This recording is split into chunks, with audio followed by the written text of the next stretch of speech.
नमस्कार. मी डॉक्टर सुजित सौंदतीकर अर्थात तुमचा सुजित सर. आज एक पुन्हा नवीन एपिसोड घेऊन आलोय. अनफिल्टर्ड गप्पा विथ सुजित सर.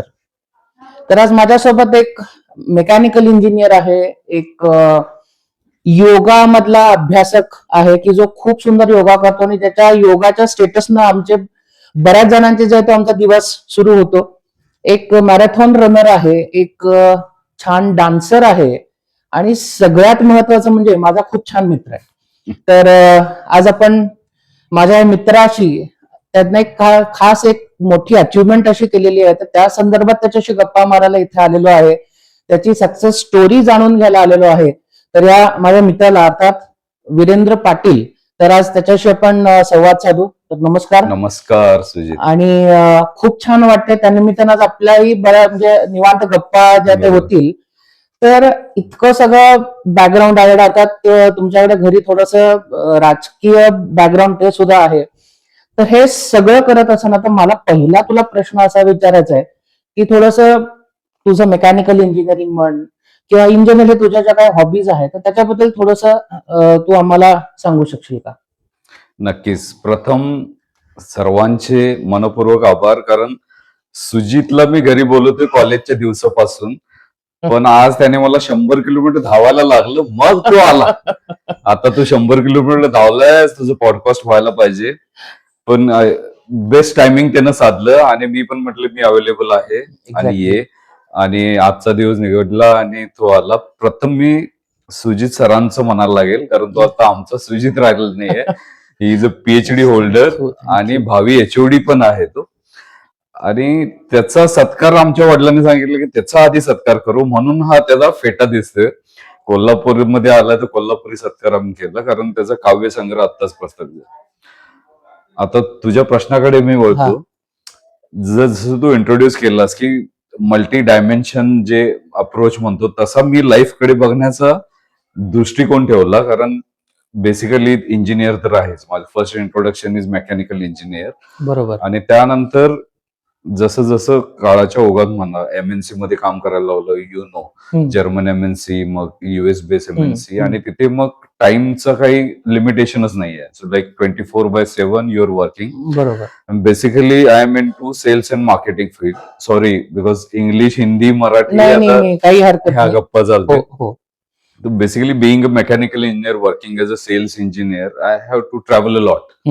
मग ते ट्रॅव्हलिंग मध्ये काय होतं की तुझ्या मेन जे डाएट प्लॅन आहे तो सगळा उद्ध्वस्त होऊन जातो. बरोबर. बिकॉज समटाइम्स तुमची फ्लाईट रात्री 11ला पोहोचते, मग तुम्ही हॉटेलमध्ये जाता, मग 7 कोर्स तिथे डिनर असतो आणि मग लॅविश डिनर घेऊन तुम्ही डायरेक्ट बेडवर झोपता.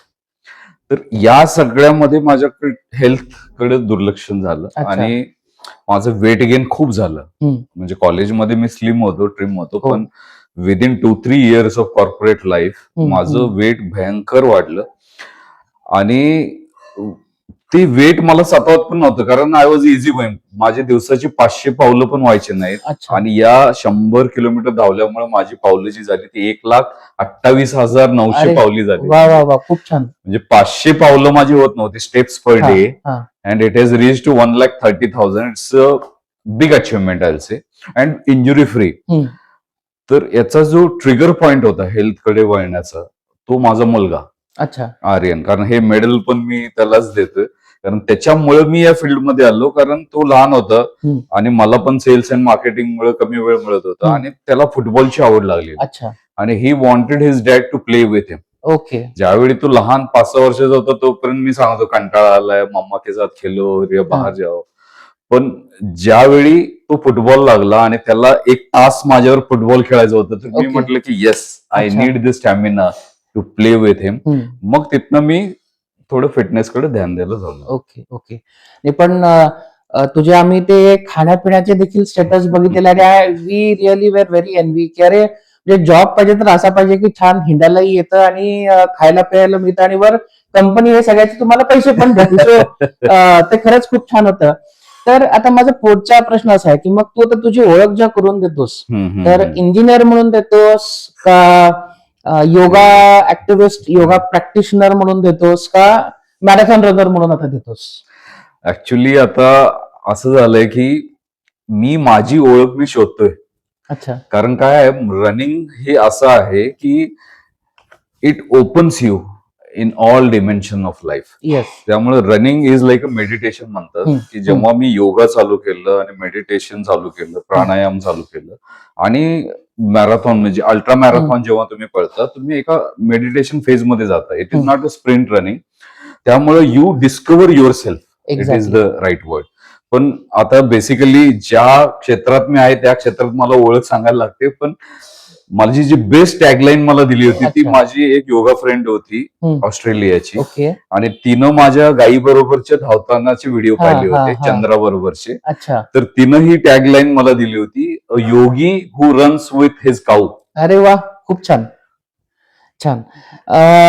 तर आता तुमची तुझी धावण्याची जी काही म्हणजे प्रेरणा आता तू बोललास, पण पहिला एक साधारण 1 किलोमीटर 5 किलोमीटर, कारण आम्ही बऱ्याच जे आता सध्या नवीन एन्थुझियास्ट जे रनर म्हणतो की आम्ही 5 किलोमीटर टाकलं जरी धावलो तरी आमचे 2 दिवस पुढे स्टेटस पडत असतात की कम्प्लिटेड 5 किलोमीटर, कम्प्लिटेड 10 किलोमीटर. तर तू आता थारला जाऊन 100 किलोमीटर पळून आलेला आहेस. म्हणजे तुझ्या मुलाच्या पासून तू प्रेरणा घेऊन तू म्हटलंस की तू रनिंग सुरू केलंस, पण 100 किलोमीटरचा जो काही तो टप्पा होता, तर how was that like what was that experience particularly?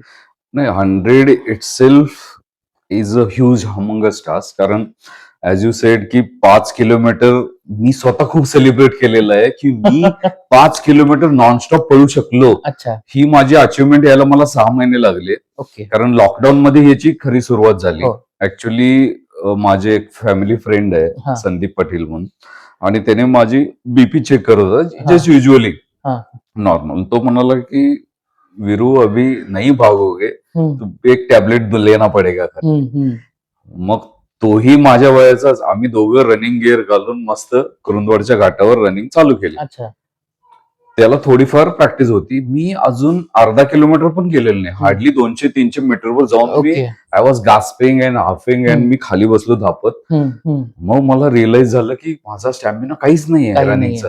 माझं वेट कमी झालं होतं. मी योगाही थोडाफार चालू केला होता, पण रनिंग साठी रनिंगचीच प्रॅक्टिस लागते. Exactly. That was trigger point. मग तिथून मी ठरवलं मनाशी की मला अर्धा किलोमीटर पण पळता आलं नाही, मी ऍटलिस्ट 5 किलोमीटर पळणार. आणि ज्या दिवशी मी 5 किलोमीटर पळलो त्यावेळी इट वॉज लाईक स्टेटस आणि ऑल. मग त्या 5 किलोमीटर पासून जी माझी पहिली मॅरेथॉन झाली ती सांगलीला शहीद मॅरेथॉन, ती 2022 एप्रिल मध्ये झाली. तिथे मला 2 तास 48 ते 2 तास 50 मिनिटं वेळ लागला. किती किलोमीटरची? 21 किलोमीटर हाफ मॅरेथॉन. आणि त्यावेळी म्हटलं की व्हॉट इज दिस हेल, मी अजून एकदा कधीही मॅरेथॉन पळणार नाही, कारण आय वॉज गिव्हिंग ऑल 100% आणि टेक्निक नव्हतं. बरोबर. आणि तसंही पळलो आणि ती मॅरेथॉन कम्प्लीट केली 2 तास 50 मिनिटं वगैरे. ओके. आणि त्यानंतर आय नेव्हर इमॅजिन की मी कधी 100 किलोमीटरचा विचारही करेन. पण एक माझे अजून एक मित्र आहेत डॉक्टर किरण पवार म्हणून, त्यांनी ह्या रेस बद्दल मला माहिती सांगितली होती. 8 महिने आधी त्यांचं रजिस्ट्रेशन झालं होतं आणि ही वॉज पुशिंग मी की तू 50 तरी कर. मी म्हटलं मी सायकलिंगला जाणार आहे आणि मला मीटिंग असतात आणि मला लिव्ह टाकायला लागेल, कारण थारला जायचं आणि म्हणजे 5 दिवस लागणार. तर मी ते नाही म्हटलेलं होतं. पण लास्ट मोमेंटला इलेक्शन, मम्मीची इलेक्शन होती, त्याचं वोटिंग डे होता आणि नेक्स्ट डे तो निघणार होता. आमची चर्चा चाललेली अशीच इलेक्शनची ही ती. तो म्हटलं मी उद्या जाणार आहे आता थारला पळायला, तर तू येऊन ऍटलिस्ट त्या फटिंग मधनं इलेक्शनच्या बाहेर ये, 2 दिवस राजस्थान बघ आणि जा आणि पळ 50 तिथं. कारण शक्ती रन मी या दरम्यान केली होती 51 किलोमीटरची. ती होती सांगली ती कोल्हापूर. म्हणजे थोडासा कॉन्फिडन्स होता 51 किलोमीटर बघण्याचा. पण 100 मी म्हटलं 50 का, मग मी येतो तर 100ला येतो चेष्टेत म्हटलो. त्याने त्याच मोमेंटला रेस डिरेक्टरला फोन केला पहाटे 6-6:30 वाजता. रेस डिरेक्टरने कॉल उचलला आणि तो म्हटलं आप आ जाओ. मग मी म्हटले आप आ जाओ on the 2 words we book flights. आम्ही दोघे तिथे गेलो आणि मी विचार केला 50 तर होणार आहे आपलं, 60-70 व्हॉट एव्हर अचिव्हमेंट घेऊ. कारण 100ला डीएनएफ म्हणजे did not finish he tag जरी घेतली तरी ती प्राऊड फिलिंग आहे, बिकॉज थारच्या उन्हामध्ये तुम्ही स्टार्ट लाईनला थांबलाय, it self is a achievement. पण तुमच्या सर्वांच्या ब्लेसिंगमुळे आशीर्वादामुळे आई गॉट दॅट मेडल. म्हणजे अगर अब गए तो मैदान में उतरे तो जीत के ही आएंगे असं थोडासा तो एक्झॅक्टली approach. हेच वर्ड होते, कारण आम्ही तिघांनी बीप घेतलेला होता, म्हणजे तो नंबरची जी पॅच असते बरोबर तो नंबरचा 3 घेतला होता. आणि एक टॅगलाईन आम्ही तयार केली होती जी मला तिथं सुचलेली, हा.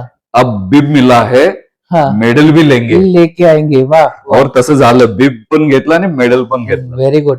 तर आता फक्त मला सगळ्यांना विवरण सांगायचं की तर आपण सांगली कोल्हापुरी नावं ऐकायला लागलोय. तर वीरेंद्र कुडुनवाड म्हणजे आपल्याला सगळ्यांना नरसोबावाडी किंवा नरसिंहवाडी जी correct. आपण म्हणतो तर ती खूप प्रसिद्ध आहे, कारण दत्तगुरूंचं स्थान आहे ते. तर तिथे अगदी जवळच असलेल्या कुडुनवाड सारख्या अगदी छोट्याशा गावात वीरेंद्र राहतो. पण डिस्पाइट दॅट की त्यांना आज ही मोठी अचिव्हमेंट केली आहे. म्हणजे आपण कुठे राहतो आणि साधारण म्हणजे कशा प्रकारचे आपल्या सराउंडिंग आहे किंवा बरोबर. कोण आहेत, तर ते माझ्या मते फार मॅटर करत नाही. जर का तुम्हाला घरच्यांची साथ असेल किंवा तुम्हाला मुळात स्वतः काहीतरी करायचं असेल तर कुठलेही माझ्या मते हार्डल्स मॅटर बरोबर. करत नाहीत त्या केसमध्ये. नाही, इथं एक ऍड करतो मी. हा. कुरुंदवाडला खूप असं इतिहास आहे स्पोर्ट्सचा. ओके.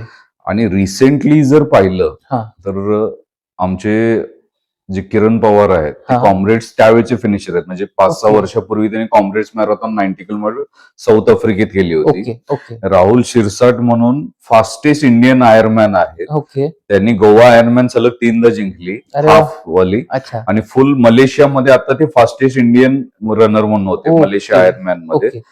आणि अभिनंदन चिंचवाडी म्हणजे माझे खास मित्र आहेत, त्यांनी रिसेंटली साऊथ कोरियामध्ये जाऊन ओके. आयर्नमॅन हा किताब पटकावला. म्हणजे माझे जे मित्रमंडळी आहेत तेच आयर्नमॅन आणि हा, बॉडी हा, फिनिशर हा. झालेले आहेत. त्यामुळं तुम्हाला मोटिवेशन सगळीकडून मिळत असतं, Okay. फक्त तुम्ही ते उचलायचं उचलायला कसं. पाहिजे. आणि तो एक तो ट्रिगर पॉईंट, जसं तुम्हाला Exactly. ट्रिगर पॉईंट एक काहीतरी जो तो लागतो.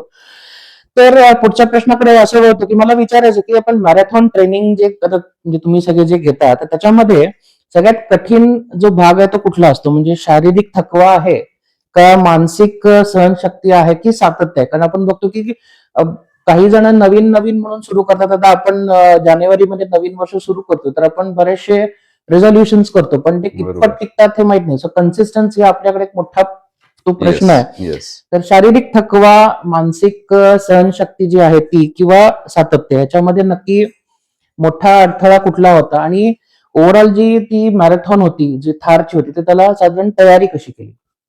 ऍक्च्युली काय होतं की as you rightly sed, consistency is the key word here. हम्म. कारण रनिंग हा एक स्पोर्ट आहे आणि त्यामध्ये तुम्ही किती प्रिपरेशन हम्म. ज्या कन्सिस्टन्सीने करता हम्म. आणि त्या कन्सिस्टन्सीमध्ये किती सुंदर टेक्निक तुम्ही वापरता. बरोबर. कारण तुमचं direction of that consistency is also important. हम्म. तुम्ही राईट डिरेक्शन पाहिजे, तुम्हाला राईट कोच पाहिजे, तुमचे हम्म. राईट फ्रेंड्स पाहिजेत एक्झॅक्टली. आणि एक राईट सिस्टमॅटिक अप्रोच पाहिजे, मेथॉडिकल. की तुम्हाला आता समजा 42 किलोमीटर्स मॅरेथॉन, फुल हा. मॅरेथॉन कम्प्लीट करायची, बरोबर. तर त्याचा एक प्लान करायला पाहिजे हम्म. आणि त्या प्लान नुसार तुमची कन्सिस्टन्सी मेंटेन व्हायला पाहिजे. हा. मग याच्यामध्ये ऍज यू राईटली सेड, तुम्हाला मेंटल फटिक पण असतो आणि फिजिकल फटिक पण असतो. बरोबर. कारण आपण सगळे प्रोफेशनल आहोत, कारण आम्हाला फुल टाइम स्पोर्ट नाहीये. हो, हो. यू हॅव टू अरेंज, हा. Manage your work life balance, सगळंच करायचंय. पण मला एक फायदा मिळाला की कुरुंदवाडमध्ये वर्क फ्रॉम होम असल्यामुळे फक्त मिटिंगला जाताना अच्छा, तो ओके. तो एक मला ऍडिशनल ऍडव्हान्टेज हम्म. होता. हॅव्हिंग सेड दॅट, सगळ्यात महत्व आहे की तुम्ही सनराईज पाहिला पाहिजे. हो. अच्छा. You should get up before sunrise. Sunrise. हे मी लॉकडाऊनला माझ्या अशी खुणगड बांधलेली हा. की every day I will get up, okay. Will take my bicycle, go out and click the sunrise photo okay. अच्छा. As well as sunset, but sunrise is must. Okay. तर ज्यावेळी तुम्ही जग उठायच्या आधी उठता, हा. तेव्हा तुम्हाला तो ऍडिशनल 1 तास मिळतो. एक्स्ट्रा मिळतो. बरोबर. तो तास तुम्ही कसा वापरता याच्यावर आहे. मग अच्छा. तुमचे ट्रेनर असतात, ते सांगतील तुम्हाला आज हम्म. वर्कआउट करायचंय, तुम्हाला लॉंग रन करायचे, हम्म. शॉर्ट रन बघायचे. हम्म. सिस्टमॅटिक अप्रोच हा हवाच, बरोबर. पण कन्सिस्टन्सी हवी.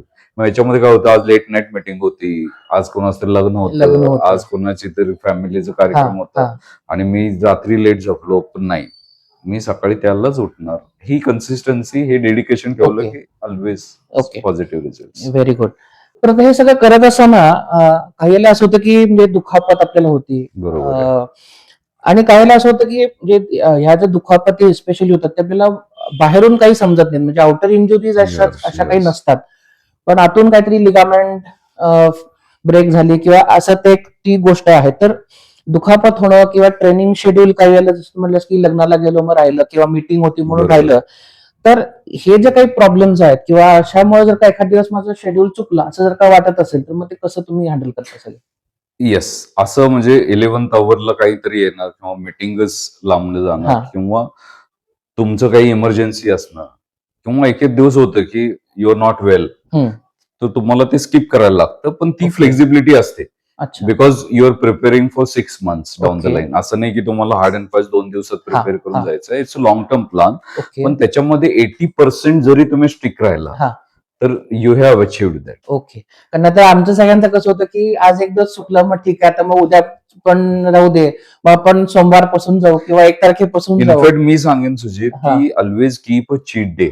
ओके. म्हणजे तुमचा 7 दिवसाचा प्लान आहे, हा. तर त्याच्यामध्ये एक दिवस फ्री ठेवा. तुम्हाला काय खायचंय, काय लिमिटेड मध्ये ओके. कारण तुम्ही जर अगदी टाईट शेड्यूल केलं आणि हा, रुल्स हा. And regulation do and don'ts केला तर बरोबर. एक पॉइंटला तुम्ही ते ब्रेकडाऊन होतं आणि then you lose the momentum. मग ते सगळं केलेलं बंद ठप्प बंद होतं. होतं म्हणजे आपण त्यामुळे नॉशिया हार्ड आल्यासारखं अँड त्याचं घेऊन जातो. एक्झॅक्टली हार्ड अँड फास्ट नका ठेवू. कारण ओके. आपल्याला कुणाला अचीव्ह करून नाही दाखवायचं. बरोबर. आपल्याला 20 वर्ष आहेत पुढची. हा. तर slow but steady study. Wins the race. ही कन्सेप्ट लक्षात ठेवून आपण जाऊया. ओके. म्हणजे एक दिवस चीट डे असू दे पण तो चीट डे म्हणजे असा नको की गेले 7 दिवस जे केलेलं आहे एका तर ते सगळं दिवसात एका दिवसात पुसून जाऊ नये. पण एखादा ब्रेक जो आहे तो नक्कीच जसं म्हणलं तसं गरजेचं आहे. तर त्या रनिंग गिअर्स आणि ऍक्सेसरीज आपण आता बघतो की वेगवेगळे ब्रँड झालेले आहेत किंवा प्रत्येकाकडे आता सध्या माझे वॉकिंगचे शूज वेगळे, हे माझे ऑफिसचे शूज वेगळे, म्हणजे असे वेगवेगळे गिअर्स जे आहेत किंवा वेगवेगळे जे ऍक्सेसरीज झालेले आहेत तर त्याच्याबद्दल आता लोक खूपशे म्हणजे परचेस करतात, विकत घेतात, but they don't have enough information about it. तर गिअर्स जे म्हणजे गिअर्स म्हणण्यापेक्षा बरोबर. आपण जे शूज Shoes आहेत त्या आहेत. ह्याच्या सगळ्या गोष्टी आहेत तर त्या निवडाव्या कशा आणि त्याची काळजी कशी घ्यावी म्हणजे Yes. किंवा त्याचा तर काहीला तुम्ही रिप्लेस त्याला करावं लागतं किंवा त्याला म्हणजे किती दिवस वापरायचं किंवा त्याचे काही असे बरोबर काही बरोबर. नियम आहेत का? नाही, you have asked very important question. कारण मी या मिस्टेक्स केलेल्या आहेत. Okay. Because I was not aware की शूज किती इम्पॉर्टन्स आहेत. हा. बिकॉज आपण काय करतो शूज घेताना लुक, हा. Colour, brand. सॉफ्टनेस, ब्रँड असा हा, म्हणजे. हा. पण जे मेन फीचर आहे ओके. ते अडॅप्टेडली. अच्छा. तुमचं किती अडॅप्टेबल शूज आहेत, हा. तुमच्या पायाचं काय नेचर आहे. Because Okay. Every human being is different, different. His footprint is different and his requirement is different. Okay. आता मला काय झालं की जो लास्ट प्रश्न होता तुझा इंजुरी बाबत, हा. त्या इंजुरी मधनं मी शिकलो की माझे शूज कसे चुकीचे होते. ओके. मी दिल्लीला त्यावेळी होतो. हा. I was working in Delhi आणि द ॲडव्हान्टेज वॉज की मी वीकेंडला I use to go to Himachal, Uttarakhand, Rajasthan for trekking, yoga. Rishikesh जवळच आहे. हो. You have seen lot of Rishikesh pictures. Yes. मग मी खीरगंगा तिथे ट्रेक आहे बरं. हिमाचलमध्ये. खीरगंगा इज लाईक तुम्ही दिवसभर ट्रेक करून वर जाता, रात्री टेंट मध्ये राहता आणि Okay. दुसऱ्या दिवशी परत येता. खाली पुन्हा मी एन्जॉय करत वर गेलो. तिथं मायनस टेम्परेचर होतं. मी तिथं टेंट घेऊन गेलेलो. Okay. निवांत आम्ही ग्रुपमध्ये एन्जॉय केलं. खाली उतरताना पहिल्या 1 किलोमीटरला ज्या दगडावर माझा राईट लेग पडला तो असा ट्विस्ट झाला. आणि मला जाणवलं भयंकर ते तिथं पेन जाणवलं. मी शूज काढले, त्याला थोडस शेक दिला Okay. आणि मग परत पेन किलर ते स्प्रे असतो ना, बरोबर. स्प्रे मारून मी शूज घातले. खाली आलो. खाली थोडस येताना मला जाणवत होतं. दुसऱ्या दिवशी सकाळी माझा पाय सुजलेला होता. ओके. आणि मला पहिला पाय ज्यावेळी मी बेडवरून खाली ठेवला, it was like a knife entering on my leg. एवढा पेन जबरदस्त झाला. देन आय डिसाइडेड की आता डॉक्टरला दाखवायला पाहिजे. तर मी तिथल्या डॉक्टरांना दाखवलं. त्यांनी थोडंसं पेन किलर काढलं आणि हे. मग इथं आल्यानंतर परत ते जाणवायला लागलं. तर finally I went to a doctor आणि ते सांगितले this is plantar fasciitis. Plantar fasciitis म्हणजे एक असा एक टिश्यू असतो जो तुमच्या टो पासून तुमच्या नी पर्यंत म्हणजे माग हॅमस्ट्रिंग पर्यंत गेलेला टिश्यू असतो तो लेंथवाला. आणि तो टिश्यू डॅमेज झाला होता कारण त्या टिश्यू. आणि मी त्याला एक्झर्शन करत होतो रनिंग करून. मग दॅट टूक ऑलमोस्ट 6 to 8 months मला रेस्ट घ्यावी लागली. आणि या रेस्ट प्रेशरमुळे मी बेचैन वाचू की आता रनिंग. मग कळालं की त्यासाठी प्रॉपर शूज असणं गरजेचं आहे. तर त्याला स्टॅबिलिटी शूज म्हणतात. म्हणजे ज्यांचा आर्च थोडासा कमी आहे, मग ते पायाचे फुटप्रिंट्स घेतात असे आणि त्यावरनं ते ठरवतात, किंवा तुमचं शूज घालून रनिंग एक प्रोफेशनल जो डॉक्टर आहे किंवा ओके. प्रोफेशनल ते स्पोर्ट्स ऑब्झर्व पर्सन आहे करतात. ते ऑब्झर्व करून तुम्हाला सांगू शकतात की तुम्हाला, त्याला म्हणतात, करेक्ट वर्ड आहे प्रोनेशन. ओके. जर तुमच्या लेगचं प्रोनेशन असेल तर हे शूज, अच्छा. प्रोनेशन नसेल तर हे शूज, shoes. नॉर्मल असेल तर नॉर्मल, प्रोनेशन, ओव्हर प्रोनेशन, असे Okay. 3 टाईपचे शूज असतात. ओके. आणि basically when you are running full marathon 42 kilometres, आणि हे एक 3-4 ब्रँड आहेत, ते आर व्हेरी रिलायबल. जसं तुमचं ब्रुक्स झालं, ओके. होका झालं, किंवा एसिक्स झालं, अच्छा. हे रनिंगचे समज मास्टर क्लास, ऍडिडास झालं, Adidas आहे, नायकी बरोबर. ऑफकोर्स. तर ह्या 4-5 ब्रँडचे शूजच वापरावे, कारण अच्छा. जे मी सिम्पल 2-3 हजारचे जे कॉस्ट कमी असलेले हा, शूज हा, घालून हा. बघितले तर it is not work, because you are running on a road. Road. Okay. Yes. Exactly. त्यामुळं गिअर्स घेताना वन्स तुम्ही एका स्पोर्ट्स पर्सनला विचारून किंवा डॉक्टरांना विचारून मग, कारण if you are running 5-10 kilometres, no It's fine, problem. हा. Yes, but if you are running longer, 21 kilometres, 42 kilometres, better you consult. Okay. बरं, आता आपण योगाकडे वळणार आहे, पण त्याच्या आधी जस्ट एक मला असा प्रश्न आहे की त्या जे मॅरेथॉन असतात तर साधारण आपल्या व्ह्युअर्सना सांगशील का की नॉर्मली किती किलोमीटरच्या म्हणजे मॅरेथॉन आपल्याकडे इथे आहेत? सी, मॅरेथॉनची कन्सेप्टच अशी आहे की ती 42 किलोमीटर्स, ओके. फुल मॅरेथॉन जे म्हणतो. कारण तिथला जो सैन्य होता, जो आम्ही विजयी झालो ही न्यूज सांगायला 42 किलोमीटर धावत आले. ओके. ओके. तर त्यालाच ती मॅरेथॉन म्हणतात, 42 किलोमीटर. अच्छा. मग त्याच्या हाफ जी असते ती 21 किलोमीटर्स, म्हणजे हाफ मॅरेथॉन झाली, फुल मॅरेथॉन. ओके. आता लोकांना अट्रॅक्ट करण्यासाठी जे स्पर्धा भरवतात ते 5, 10, 25 आणि हे फुल मॅरेथॉन धरलं जाते. येस. ओके. तर मी मगाशी जसं उल्लेख केला की जसं तुझ्या त्या योगाच्या पोजेसनं आणि म्हणजे आम्ही आपला प्रयत्न करतो पण ते तेवढं ट्विस्ट बिस्ट होत नाही किंवा तेवढं काय आमचं अंग वळत नाही कोणाचं, बऱ्याच जणांचं तरी.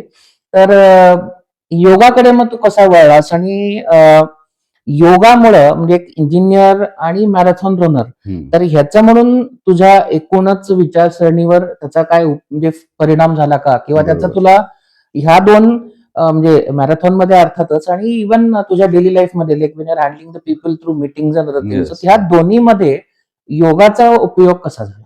नाही, योगा इज द की म्हणतो. माझा जो टर्न अराउंड झाला याचं मेन रिझन योगा आहे. ओके. आणि योगा स्टार्ट कसं झालं मी सांगतो. याच ठिकाणी लॉकडाऊन मध्ये मी आणि अथर्व, म्हणजे माझ्या भावाचा मुलगा, महावीरचा मुलगा बसला होता आणि तो तालमीला जायचा त्यावेळी. आणि तालमीमध्ये अनायसाने जो वॉर्मअप असतो तो योगाच असतो. आणि तो विविध सगळे ते वॉर्मअप करत होता, म्हणजे चक्रासन किंवा पद्मासन असं. आणि मला साधी मांडी घालून खाली बसून मिसळ केली होती त्या दिवशी. मिसळ खाली बसून खायची म्हणून सगळी पंगत आम्ही बसलो होतो. मला खाली मांडी घालून बसता येणार नाही. मी म्हटलं what has happen to me, कारण मला बसता येणार आणि हा चक्रासन वगैरे करतो. तर मला वाटलं की आय शुड डू दिस. मग लकीली मी सर्च केलं आणि त्यावेळी गोव्याला एक ऋषिकेशचे टीचर आले होते आणि त्यांनी एक 15 दिवसाचा योगा कोर्स अरेंज केला होता गोव्यात. आणि मी म्हटलं गोवा जवळ पण आहे, आणायचं मला वेळ आहे. दॅट वॉज ट्रिगर पॉइंट की मी मग गोव्याला जाऊन त्यांच्याकडनं ट्रेनिंग घेतलं आणि देन नथिंग स्टॉपेबल. तिथून आज आहे आणि योगा आहे. येस. कारण योगाचं कसं आहे सांगतो, yoga always starts with asana, म्हणजे योगासना म्हणतो, बिकॉज योगा म्हणजे twisting bodies and difficult step. ही ऍक्च्युअली गैरसमजूत आहे. Yoga is not twisting just bodies और getting into a difficult poses. That is just one of the aspect of yoga. योगाचे 8 dimension आहेत आणि त्याच्यामध्ये चालू होतं की यमा, नियम, आसना. यमा, नियम, आसना हे तिसरं आहे. मग प्राणायाम, प्रत्याहार, ध्यान, धारणा, समाधी आणि मग तिथनं मोक्ष. अच्छा. मग त्याच्यामध्ये काय होतं की आपण फक्त त्या आसनाकडे ध्यान देतो, पण बघा कसं ट्रिक आहे. तू आसना करायला जातोस, आसना करायला जाताना तुला कळते की ही आसन तुला जमत नाहीये. मग तू ज्यावेळी त्याच्या कोर मध्ये जातोस तेव्हा ब्रिदिंग येते, कुठे इनहेल करायला पाहिजे आणि कुठे एक्झेल करायला पाहिजे. म्हणजे तुझं प्राणायाम झालं. बरोबर. प्राणायाम म्हणजे दुसरा अँगल आला योगाचा. जेव्हा तू योगाच्या पुढच्या काही करायला लागतो, जसं नवली आसन आहे जिथं पोटाचा व्यायाम चालू होतो, तेव्हा तुला व्हेज कडेच जायला लागतं. ओके. त्याशिवाय ती तुम्हाला ती जमतच नाही काही. म्हणजे जे नियम आहेत, नियमाने हे हा. बाकीच्या सगळ्या, ओके. आणि एकदा तुम्ही मेडिटेशन आणि याच्यामध्ये गेला की तुमचे 8 डायमेन्शन ओके. अप्रोच चालू होतो योगाचा. वा, म्हणजे माझ्या मते एक इंजिनियर कडनं आता जसं तू मगाशी म्हटलंस की तुझ्या कोणी त्या फ्रेंडने सांगितलं की yogi who runs with the cow. Runs with a cow. माझ्यामध्ये engineer who is explaining all about yoga in a very fluent and very efficient way. तर माझ्या मते खूप छान. आणि ठीक आहे, म्हणजे याचा तुला उपयोग नक्कीच झाला. पण आता समजा मॅरेथॉन तू पळतोयस किंवा इव्हन योगा करतोयस, किंवा आता एखादी मीटिंग आहे आणि अचानक काहीतरी एखादा प्रॉब्लेम आलेला किंवा काय, बरोबर. तर त्याच्यामध्ये मग तू स्वतःला शांत कसं ठेवू शकतोस आणि तिथे तुझं मग योगा तुला कुठला तू युज करतोस त्याच्यात? जसं मी सांगितलं की yoga starts with your physical body, okay. But it grabs your mind, hmm. It acts on your mind, hmm. आणि तुमचा लाईफ कडे बघण्याचा दृष्टिकोन चेंज होतो बरोबर. योगामुळे. ओके. याच्यामुळे काय होतं की बॅलन्स जो म्हणतो, ट्री पोज माझी जी फेमस हो, आहे, हो. ती आम्ही नंतर बघणार आहे अर्थात. एक्झॅक्टली, रिक्षासना ज्याला म्हणतो आपण, ट्री पोज, अच्छा. It is nothing but the balance. Okay. आणि Right. जसं स्टीव्ह जॉबनी सांगितलेलं बघ, कनेक्टिंग डॉट स्टोरीज, मी योगा चालू केला आणि योगामधले ज्या पोजेस होत्या, म्हणजे रनिंग मध्ये हा. स्टॅबिलिटी महत्वाची आहे. तुमचा ज्यावेळी पाय पडतो, क्रॅम्प्स न येणे. हा. मी जे 100 किलोमीटर धावलो हा. विदाउट क्रॅम्प्स, बरोबर. त्याचा कोर जो होता तो योगा होता. So it is always connecting dots. योगाचा फायदा मला तिथं झाला, कारण मी always trying to balance my body. आणि ज्यावेळी तुझा पाय पडतो, तो जर अनबॅलन्स पडला तर तुला क्रॅम्प्स यायला चालू होतं. बरोबर. त्यामुळं योगा आधी फिजिकल बॅलन्स होतो आणि नंतर तुझा मेंटल बॅलन्स येतो. कारण योगाचं जे मेन वाक्य आहे ते तेच आहे, तुझ्या चित्ताला ते स्टेबल करतं. बरोबर. मग ते चित्त म्हणजे काय, तुझं ध्यान, तुझं मन. बरोबर. मग तुझं मन जे भटकत असतं ते मेडिटेशनला आणणं हेच योगाचं. एका पॉइंटला आपण त्याला आणून ठेवतो. एक्झॅक्टली. बरं, आता तू मॅरेथॉन तुझी जर्नी सांगितलीस, योगा करतोस हे सांगितलंस, तुझे रेग्युलर मीटिंग आणि ह्या गोष्टी त्यात असतातच, प्रेझेंटेशन असतात. पण ह्या सगळ्यामध्ये आपल्याला जो डेली रुटीन म्हणतो त्याच्यामध्ये विश्रांती किती गरजेची आहे, आणि या तुझ्या जे धावपळीच्या त्या लाईफमध्ये मानसिक किंवा शारीरिक जे ब्रेक थ्रू आहे तर तो तू कसा हँडल करतोस? नाही, sleep is very very important. मध्ये तुम्ही स्पोर्ट्स पर्सन असा किंवा नसा, नॉर्मल लाईफ मध्ये तर स्लीपचं इम्पॉर्टन्स आहे. पण जर तुम्ही स्पोर्ट्स पर्सन असाल आणि माझ्यासारखं जर फुल मॅरेथॉन आणि 100 किलोमीटर अल्ट्रा रन साठी जर प्रॅक्टिस करत असाल तर स्लीप इज व्हेरी इम्पॉर्टंट आमच्या फील्डमध्ये. बरोबर. तर त्याच्यासाठी आम्ही स्लीप ट्रॅक करतो, मॉनिटर करतो, आणि जितकी छान सुंदर सायलेंट झोप होईल तेवढा आमचा परफॉर्मन्स इम्प्रूव्ह होत असतो. मग त्यासाठी आम्ही काय करतो की early in the bed, mobile switch off 1 hour or 2 hours before the bed, आणि डाएट. ओके. जर म्हणजे तुम्ही व्यवस्थित खाल्लं तर तुम्हाला प्रॉब्लेम येत नाही स्लीपिंगला. बरोबर. जसं रात्री झोपताना हळद टाकून दूध घेणं आहे, सिम्पल ऍक्टिव्हिटी आहे. आणि you have to do some meditation. Okay. त्याच्यामुळं योगा पोजेस आहेत काही जिथं अर्धा तास तुम्ही त्यामध्ये बसला की यू फील लाईक की 4 तास तुम्ही झोप घेतलेली आहे. तर वगैरे पण आपण त्याला. आणि दुसरी गोष्ट अशी आहे की आमच्या प्लॅन मध्ये एक रेस्ट डे कंपल्सरी असतो. ओके. जिथे 0 activity, only yoga is allowed. Okay. Okay. आपण बऱ्याचदा बघतो की ते जिमला जे जातात किंवा जे पळायला जातात तर काय नाही, अरे नाही आम्ही रविवारी पण पळतो, आम्ही रविवारी पण हे करतो, तर नाही, कंपल्सरी रेस्ट, एक रेस्ट कंपल्सरी जे ते तुम्ही घेतलीच पाहिजे. त्यानंतर आता how do you describe your entire day schedule, म्हणजे साधारण रोजचा दिवस कसा असतो, काही स्पेशल डाएट आहे किंवा समजा एखाद दिवस व्यायाम अगदी नाहीच झाला तर नुसतं बसल्या बसल्या काही असं, जे आपल्या व्ह्युअरना समजा तसा एखादा बिझी डे असेल तर तो कसा हँडल करायचा, ते जरा काय सांगू शकशील तू? नाही, ऑफकोर्स, कारण बिझी लाईफ तर असतं सगळ्यांचं. आणि जसं मी सांगितलं की तुम्ही एक सिस्टमॅटिक अप्रोच ठेवा, असा प्लॅन बनवा की माझं सकाळी हे 2 तास याच्यासाठी, 2 तास याच्यासाठी प्लॅन केला की तुम्हाला मग तुमचा effectiveness of application of that plan ते इम्पॉर्टन्स आहे. प्लस त्याच्यामध्ये थोडीशी फ्लेक्झिबिलिटी, रिजिडिटी नकोय, कारण त्या प्लॅन प्रमाणे नाही झालं तर डोंट गेट बॉक डाऊन. तुम्ही परत दुसऱ्या दिवशी त्यावर यायचा प्रयत्न करा. कारण असं होतं की तुम्ही शेड्यूल मध्ये तुम्हाला 5 किलोमीटर धावायचं आहे, पण मीटिंग आली आणि तुम्ही जाऊ शकला नाही, तर मग तुमच्या कोचशी डिस्कस करून ते 5-10 करून पुढच्या आठवड्यात कव्हर करता येईल का, असं माझ्याशी बरंच झालेलं आहे. Okay, okay. कारण बिकॉज ऑफ ट्रॅव्हलिंग समटाइम 2-2 दिवस मला रनिंग करायला मिळत मिळायचं नव्हतं. नाही. अच्छा. तसं होतंय, पण काय हार्ड अँड फास्ट असं नसतं. पण असं ऍज यू राईटली सेड की सगळं सोडून देण्यापेक्षा 80% जरी तुम्ही स्टिक राहिला बरोबर. तरी your achieving your goal. Okay. Because there are 2 types of people. जसं एक असतं की स्पोर्ट्समध्ये हा. तुम्हाला मेडल मिळवायचंय, रँक मिळवायची आहे, नॅशनल लेवलला आहे, Exactly, आणि हा. यू आर 24/7 मग स्पोर्ट्सकडे. बरोबर. आणि आपल्यासारखे आफ्टर 40 जे हेल्थसाठी हे सगळे ऍक्टिव्हिटी करतात, बिझनेस सांभाळतात किंवा तुमचा जॉब सांभाळतात किंवा इतर काही गोष्टी एक्झॅक्टली, सांभाळतात. बरोबर आहे. हा. कारण आमच्याकडे काही शेतकरी आहेत, हा. काही लॅब सांभाळतायत, ओके. काही बँकेमध्ये जॉबला आहेत, काही हा. टीचर आहेत. अच्छा. तर सगळ्या प्रोफेशनची माणसं आहेत, but they are taking out time. Sometimes you miss your time, but you have to reschedule again. Exactly, बरोबर आहे. तर माझ्या मते आय थिंक त्यांना जे सांगितलं की आपण जे आता 40 मध्ये आहे, तर being at 40 or being at particular age, म्हणजे आता 40 झाली आता माझं सगळं झालं, किंवा 50 झाली माझं सगळं झालं, तर हे माझ्या मते आता आपण डोक्यात कुठेही हा विचार नको आणायला. कारण असे आपण सध्या बऱ्याचदा म्हणतो की एज इज बरोबर, जस्ट अ बरोबर. नंबर. तर माझ्या मते सुरुवात करायची असेल तर आपण कुठेही करू शकतो. आणि आता माझं सगळं संपलं तर हा ऍटिट्यूड कधीही जो आहे तो आपण अजिबात नसायला अजिबात जो आहे तो Yes. नसला पाहिजे. तर आता फक्त आपण रॅपिड फायर कडे वळणार आहे नंतर, पण एक त्याच्या आधी शेवटचा एक प्रश्न की सध्या आता मॅरेथॉन हा एक ट्रेंड झालाय हम्म. की तो चाललाय म्हणून मी निघालो, तो 5 पळला म्हणून मी 10 पळलो, नाही. किंवा योगाचे क्लासेस आपण बघतो की सध्या आता बरोबर. सगळीकडे असे फुल भरलेले असतात. Yes. तर ह्या जे नवीन या क्षेत्रामध्ये येणार आहेत किंवा ज्यांना मॅरेथॉन सिरियसली करायचे आहेत, Yes. तर त्यांना साधारण तुझा एक मेसेज काय असेल? आणि ओव्हरऑल जे आजकाल आता फिटनेस लव्हर्स आहेत, पण काही वेळेला होत नाही, maybe because of some medical issues किंवा जे काय असेल ते, तर त्यांना एक साधारण तू मेसेज काय देऊ शकशील? येस. जे अमॅच्युअर रनर्स आहेत, जे आत्ता मॅरेथॉन करू इच्छितात, अरे तो वीरेंद्र माझ्या बॅचचा तो 100 पळला म्हणून मी पण जातो पळायला, असं नसायला पाहिजे. कारण you have to eat piece by piece जसं Yes. म्हणतो आपण. कारण रनिंगची सुरुवात ॲज यू राईटली सेड अर्धा किलोमीटरला, पण रनिंग असा स्पोर्ट आहे की तिथं प्रिपरेशनच लागतं.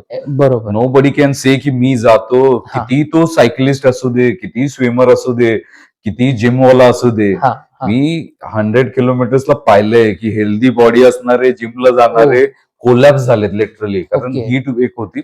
त्यामुळं सगळ्यात मजा होती की एक कोच असतो किंवा तुझा रनर जो असतो, फ्रेंड असतो, जो या सगळ्यातून गेलेला आहे, त्याच्याशी डिस्कस करून एक प्लॅन तयार करणे. हा. 5 किलोमीटरचं, 10 किलोमीटरचं, Okay. Then gradually go half marathon, then full full marathon. Marathon. मी तुला सांगितलं की 2022 ला माझी पहिली हाफ मॅरेथॉन झालेली, हम्म. आणि विदाऊट असा प्रॉपर नसल्यामुळे आय सेड की दिस इज माय लास्ट मॅरेथॉन. बरोबर. पण रनिंग ही एक ऍडिक्शन आहे, आणि ते ऍडिक्शन एवढी पॉझिटिव्ह आहे की ती तुला स्वस्थ बसू देत नाही. ती तुला उठवणार, तू रनिंग फ्रेंडला फोन करणार, त्याच्याकडून सगळे ट्रिक्स शिकून घेणार. बरोबर. कारण जो मॅरेथॉनला फर्स्ट आलेला आहे, हा, हा, हा. त्याच्यात तो तुमचा मित्र असणार आहे, किंवा बरोबर. त्याची तुम्ही फ्रेंडशिप करणार, Okay. तुमचं सर्कल चेंज करणार. Yes. खास माझ्या मित्रांना सांगू इच्छितो की हा. तुमचं सर्कल चेंज करा. चेंज करा. जे सर्कल असं आहे त्याची काहीही गरज नाहीये. बरोबर. रनिंग तुम्हाला हेल्थ आणि फिटनेस ज्याबद्दल हा, जे जे सांगू स्वतः इच्छितो, त्याच्याबद्दल exactly अवेअर आहेत, आहेत किंवा त्या जे ग्रुप त्यांना- मध्ये हा, ऑटोमॅटिकली तुम्ही ड्रॅग केले जाईल. drag केली जाते. First change the circle, you will change your self. Okay. तसं बरोबर. मग त्या सर्कल मध्ये गेल्यानंतर तुम्ही त्याची माहिती घ्या, आणि स्लो बट स्टेडी असं करत करत within 2-3 years you will reach 100 kilometres. Okay. आणि सगळ्यात महत्वाचं, हा. व्हॉट यू आर डुईंग, हे रनिंग किंवा योगा हा, हा. किंवा स्विमिंग, सायकलिंग जे मी बरोबर. करतोय, ते माझ्या हेल्थ आणि फिटनेस साठी हा. करतोय. जसं स्टीव्ह जॉब्स डेथबेथवर होता, हम्म. त्यावेळी माझे एम्प्लॉय एवढे आहेत, माझे $1 बिलियन सगळी संपत्ती आहे, पण संपत्ती. माझ्यासाठी एक श्वास कोणी घेऊ शकत नाही, मला एक्स्ट्रा श्वास कोणी देऊ शकत नाही. बरोबर. What I will do with this all. हा. मग मी जे कमवलेलं आहे ते मला जर एन्जॉय करायचं असेल, ओके. तर माझ्याकडे मला हेल्थ पाहिजे, हेल्थ पाहिजे. येस. आणि ती हेल्थ मिळवण्यासाठी, ती फिटनेस मिळवण्यासाठी हे सगळे मार्ग आहेत. बरोबर. मग मी रनिंग करायला गेलो आणि माझे गुडघे डॅमेज झाले, किंवा माझं हॅमस्ट्रिंग डॅमेज झालं हा. तर मग मला फायदा नाही. उपयोग नाही. म्हणजे injury free Okay. Running, injury Yes. Free cycling. This is very important. Exactly. हा. तुम्ही ती स्पोर्ट एन्जॉय करायला पाहिजे, because yes, you are not doing as I said की तुम्हाला नंबर काढून नॅशनल लेवलला प्रूव्ह करायचं नाहीये. तुम्ही बरोबर. प्रोफेशन म्हणून पण स्पोर्ट मध्ये नाहीये. येस, तुम्ही स्पोर्ट कशासाठी आलाय यामध्ये, हा. Because you want health and fitness to enjoy your life. Yes, तर त्यासाठी माझं एकच म्हणणं आहे की इंजुरी फ्री कुठलीही स्पोर्ट्स ऍक्टिव्हिटी करा. त्या इंजुरी फ्री साठी प्रॉपर ट्रेनिंग घ्या. कारण मी इतक्या आता डॉक्टर किरण पवारांची मी एक टू डॉक्टरच आहे स्वतः. अच्छा, मी शक्ती रन जो पळायला गेलेलो 51 किलोमीटर, त्याच्या आधी मी बसून चार्ट बनवला ओके. की मला इंजुरी गुडघ्याला त्रास नाही व्हायला पाहिजे. आय वॉज नॉट सेइंग की मला 4 तासातच करायचं आहे. हा. मला निवांत करायचं आहे. मला कम्प्लिशनचं सर्टिफिकेट घ्यायचंय. मला पोडियम फिनिशर नाही व्हायचंय. बरोबर. मला इंजुरी फ्री, मला माझं एक टॅग लाईन आहे किंवा एक टॅग व्हिडिओ असतो की माझं कम्प्लिशन झालं की मी कोल्हापुरी शेड्डू असा रनिंग करून मारतो. मला ते एन्जॉय करायला यायला, Yes. फिनिश लाईनला माझी एनर्जी पाहिजे. ओके, आणि बरोबर. तीच एनर्जी त्या डॉक्टर किरणला दिसली माझ्या 42 अच्छा. किलोमीटर्सला. ओके. आणि मग त्यांनी मला फोर्स केला की अरे 42 नंतर फिनिश लाईनला जर एनर्जी आहे, हा. We can target for Target 100. ते तुझं किती वेळात झालं 100 किलोमीटर जे होतं ते? एक्झॅक्टली. ते 100 किलोमीटर्सला कट ऑफ जो होता हा. तो 16 तासाचा होता. ओके. 16 आवर्स. आणि त्याच्या आधी मिडल कट ऑफ होता 8 आवर्सला. म्हणजे बरं. You have to run 50 kilometres in 8 hours. Okay. त्याच्या आधी एक कट ऑफ होता 30 किलोमीटर्सला. Fine. You have to run 30 kilometres in 4 hours 45 minutes. Okay. तर मी तिन्ही कट ऑफ 10 ते 15 मिनिटाच्या गॅपने केले. गॅप न केले. शेवटचे तर 7-8 मिनिटं राहिलेले. म्हणजे बरोबर. 15 आवर्स आणि 53 मिनिट्स मध्ये ओके. मी 100 100 कम्प्लीट केलं. Kilometre complete. आणि फुल एन्जॉय करत हीच एनर्जी ठेवून. अच्छा. म्हणून आय डिसाइड की नेक्स्ट इयर मी 161 किलोमीटरला ट्राय करणार. अरे वा, ऑल द बेस्ट. आणि नक्की तेही तुझं पुन्हा एक असं मेडल आम्हाला बघायला नक्की. नक्कीच आवडेल. तर खूप छान. आणि आता आपण पटकन थोडस रॅपिड फायर जे काही आपले गमतीशीर क्वेश्चन्स आहेत तिकडे वळू. सकाळचं धावणं का संध्याकाळचं जॉगिंग? कुठलं मिस करणार नाही? सकाळचं धावणं. ओके. आणि आयुष्यात वापरता येईल असा इंजिनिअरिंग मधला कुठला असा एक फंडा आहे, असा एक कुठला कन्सेप्ट आहे की जो तू कायम वापरतोस? आता इंजिनिअरिंगची फॉर्म्युले काही लक्षात नाहीत, पण जे सगळ्यात महत्वाचं थर्मोडायनामिक्स अप्लाय होतं. हा.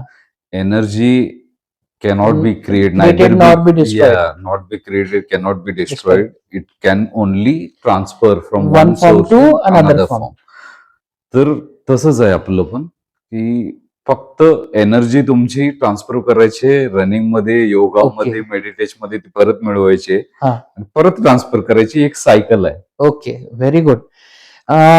यश की अपयश, कशातून जास्त शिकायला मिळालं? ऑफकोर्स अपयशातून. अपयश ही यशाची पहिली पायरी आहे. येस. बरोबर. आधी काय थकत, शरीर का मन? ऑफकोर्स 1 किलोमीटरलाच तुमचं मन थकत असतं हा. आणि शरीर हे मनाचं ऐकत असतं. बरोबर. शरीरला तुमच्या लिमिटलेस पॉवर आहे. येस. फक्त मन इज अ ड्रायव्हर. येस. मनाला चेंज करा, शरीर चेंज होणार. मॅरेथॉन माइंडसेट एका शब्दात? Marathon mindset is always go and grab. जसं आम्ही म्हणायचो की मॅरेथॉन मध्ये बिब मिळतं आधी, बिब मिळालं की मेडल येणार, हा अप्रोच ठेवा. येस. असं कुठलं योगासन किंवा ओरल आसन आहे की जे करायला अजिबात आवडत नाही पण त्याच्यातून फायदे बरेच आहेत, पण ते रोज करायला लागतं, म्हणजे करतोस? नाही, मला सगळीच योगासनं असं आवडतात, पण जे सगळ्यात डिफिकल्ट पोज आहे म्हणजे माझ्यासाठी, ओके, ती आहे फ्लेमिंगो पोज. ओके. फ्लेमिंगो म्हणजे you have to completely twist, म्हणजे आर्म ट्विस्टिंग येतं, कोर येतो, त्याच्यामध्ये लेग स्टॅबिलिटी येते, नेक पर्यंत सगळेच तुमचे बोन्स त्याच्यामध्ये असतात. त्यामुळे flamingo pose is my favourite one. But that gives enormous benefit. Yes. Okay.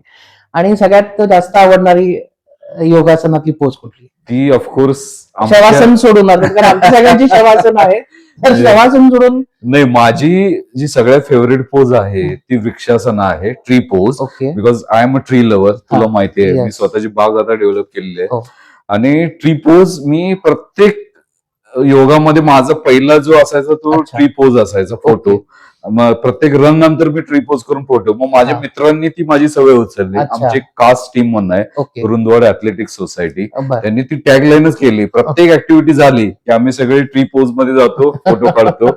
Even 100 केल्यानंतर इथं ज्यावेळी सत्कार झाला त्यावेळी आमचे शिरसाट साहेब आहेत जे ओके. फास्टेस्ट आहे, ते म्हटले ट्री पोज मध्ये या, फोटो घेऊया. आता आपण नंतर त्यामध्ये इथे पण करू. पोस्ट करायचीच आहे. तर आता हे सगळं असताना घरात थोडंफार राजकारण आणि हे सगळं आहे, तर राजकारणात काही येण्याचे प्लॅन आहेत का? अजिबात नाही, कारण तो माझा फील्ड नाही आहे. पण समाजकारण मला खूप आवडतं आणि मी म्हणेल की समाजाची आजची गरज जी आहे ती हेल्थ आणि फिटनेस आहे. येस. कारण तुम्ही सोशल मीडिया पण वाचताय की India is going through lot of problems. एक तर पोल्युशन आहे, हेल्दी डाएट नाही आहे आणि बीपी आणि शुगरचे आज सगळ्यात जास्त पेशंट इंडियामध्ये आहेत. हार्ट डिसीज, जो बीपीची गोळी आणि शुगरची गोळी आमच्या ग्रुपमध्ये कितीतरी मुलांनी कमी केली रनिंग आणि सायकलिंग आणि योगा करून. बरोबर.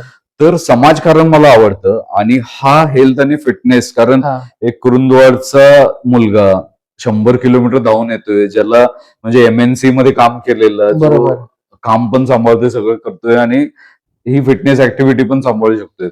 हे माझ्या तमाम जे इंजिनियर फ्रेंड्स आहेत, आता आज म्हणतात ना समाजात खडा टाका तुम्हाला एक इंजिनियर भेटेल, तर सगळ्या माझ्या प्रोफेशनल जी मित्र आहेत त्यांना ही विनंती आहे की दिस इज द राईट एज. 40-50 मध्ये ज्या तुम्ही असाल तर तुम्ही हेल्थ आणि फिटनेस कडे जायला पाहिजे आणि तुम्ही तुमच्या ऍक्टिव्हिटी पोस्ट केल्या पाहिजे सोशल मीडियामध्ये, फोटो शेअर केले पाहिजे, जेणेकरून तुम्हाला बघून 10 जण चालू करतील, इन्स्पायर होऊ शकतात. बिकॉज तुमच्या ऍक्टिव्हिटी बघून, माझ्या ऍक्टिव्हिटी बघून मला इतके फोन आले एनटीपीसीच्या सीएमडी पासून की माझे टाटा पॉवर मध्ये थर्मॅक्स एक मित्र होता, अरे तुझे देख के मैंने सायकल लिया, तुझे देख के मैंने रनिंग चालू किया. तर माझं एवढंच म्हणणं आहे की सोशल मीडियामध्ये तुम्ही पोस्ट करा, इतर पण पोस्ट करा, पण तुमच्या फिजिकल ऍक्टिव्हिटी पोस्ट करा. तुम्हाला बघून 10 जण जर अजून रनर तयार झाले तर एक जो फिट भारत आहे, फिट इंडिया आहे, बरोबर, तिकडे वाटचाल राहील. आणि माझं तेच आहे, कुरुंदवाड आणि आजूबाजूती आता जितका फिटनेस आणि हेल्थ कडं या नवीन, आता मी परवा माझ्या शाळेत गेलो होतो, तर मुलांकडून मी प्रॉमिस घेतलं, सकाळी अर्धा तास लवकर उठणार, हेल्दी खाणार आणि रनिंग सायकलिंग काय तर फिजिकल ऍक्टिव्हिटी करणार. बरोबर बरोबर. खूप मस्त. तर एक इन्स्पायरिंग असा आपण इंटरव्ह्यू जो आहे तो म्हणू, आपला आजचा एपिसोड म्हणू. आणि आज म्हणजे आता तसं मी तुला तितकी वर्ष ओळखतो, पण बारीक सारीक ह्या ज्या काही गोष्टी आहेत तर तुझ्याकडनंही नवीन शिकायला मिळाल्या, किंवा आता माहित नाही, कदाचित मी सुद्धा होत्या एक निदान 1 किलोमीटर तरी जाऊन नक्कीच धावून येईन, हे याच्यासाठी तू मलाही इन्स्पायर केलेला आहेस. आणि जसं आता आपण म्हटलं की डायबेटीस साठी आपली सध्या आता इंडिया जे भारत आपलं खूप प्रसिद्ध आहे, तर माझ्यामध्ये जर का असे हे फिटनेस ची जी एक बॅटर्न आहे तर ती जर का आपण पुढे पास ऑन करत राहिलो, माझ्या मते डायबेटिक टू फिट इंडिया हे नक्कीच जे ते सहज शक्य होऊन जाईल. आणि आपण बऱ्याचदा बघतो की कुठलाही चांगला बदल असेल तर तो छोट्या गावांमधून पहिला सुरू होतो आणि तो मग हळूहळू स्प्रेड होत मोठ्या शहरांमध्ये वगैरे जातो. माझ्यामध्ये ही त्याची एक छोटीशी ठेणगी आहे, एक खूप छान स्टार्ट आहे असं नक्कीच आपण म्हणू शकतो. तो आपला पॉडकास्ट आहे तर तू तुझ्या शेड्यूल आणि तुझी जी फेमस ट्री पोज आहे तर त्यांनाच नक्की करायचं आहे. तर आम्हाला ते दोन्ही बघायला आवडेल प्लीज. जी प्रत्येक मॅरेथॉन नंतर मी जे शिकलो सेलिब्रेशन करायला, ती ऍक्च्युली रन करत येऊन ही अशी चकदे फटेवाली जी मी 100 नंतरही केली. आणि जी माझी फेवरेट पोज आहे that is called as Vrikshasana, जी ट्री पोज आहे. याच्यामध्ये रनरसाठी ही पोज खूप इम्पॉर्टंट आहे, कारण तुम्ही एका पायावरती पूर्ण बॉडीचा लोड घेता आणि एका कॉन्सन्ट्रेशननी ज्यावेळी राहतात तेव्हाच ही बॅलन्स येते तुम्हाला. तर कॉन्सन्ट्रेशन वाढवण्यासाठी तुमची जी मुलं शाळेत आहेत त्यांनाही हा उपयोगी आहे, कारण बिकॉज हा ब्रेनवर पण ऍड करतो. तर याच्यामध्ये की पॉइंट असा आहे या पोज मध्ये की तुम्ही एका स्थिर कुठल्या तरी भागाकडे नजर खिळवून ठेवायची, म्हणजे तुमचा आपोआप बॅलन्स होतो. आणि याच्यामध्ये व्हेरिएशन असं करू शकता तुम्ही, हा पाय पुढे घेऊन असा पुढे बेंड करून बॅलन्स केला तर चेअर पोज मध्ये पण येऊ शकता असं. Thank you so much Virendra. आज अशी इतक्या वर्षांनी खरोखर म्हणजे वेगवेगळ्या विषयांवरती मुळात गप्पा मारून खूप छान वाटलं. तुझ्याकडनं बरेचसे टिप्स मिळाल्या, काही अर्थात इन्स्पिरेशनली जे आहे ते मलाच काय आमच्या सगळ्या व्ह्युअर्स नाही जे ते आपलं मिळालं.